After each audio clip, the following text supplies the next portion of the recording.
Hi guys, it's me, G of Cakes by G, and welcome to my vlog.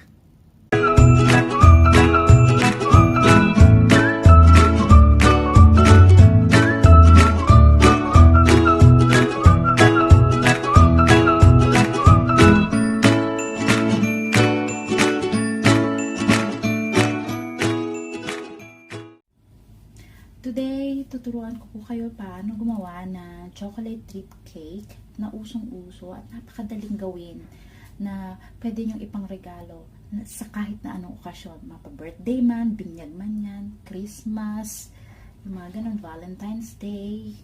Yan, napakadali po kasi niyang gawin.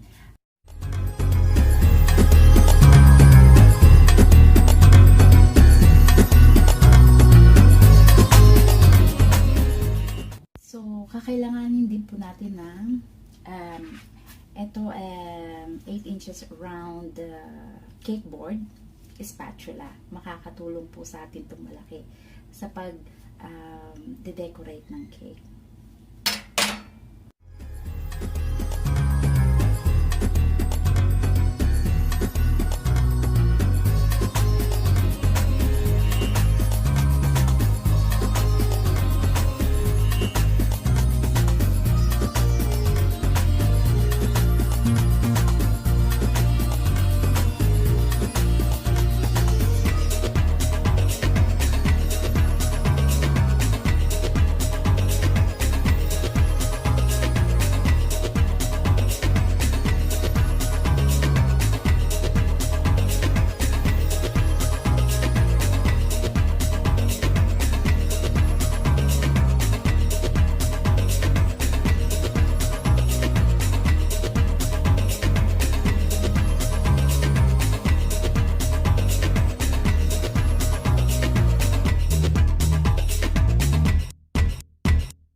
Alright guys, this time, since nakita nyo na kung paano ako nag-frosting ng chocolate ganache sa ating chocolate cake bun, ngayon naman, nag-melt ako ng chocolates.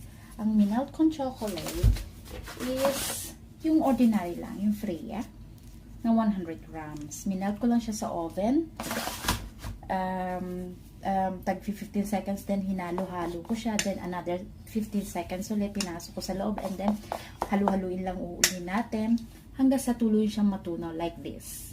Yung wala na siyang buo, wala na siyang lumps.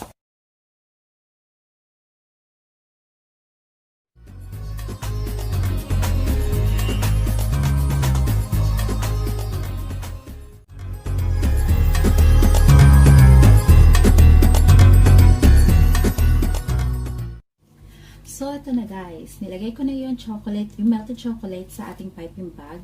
And then, bubutasan lang po natin ito ng konti. Ayan. Kukupitin lang po natin gamit ang ating scissor. And then, ready na tayo mag-drip.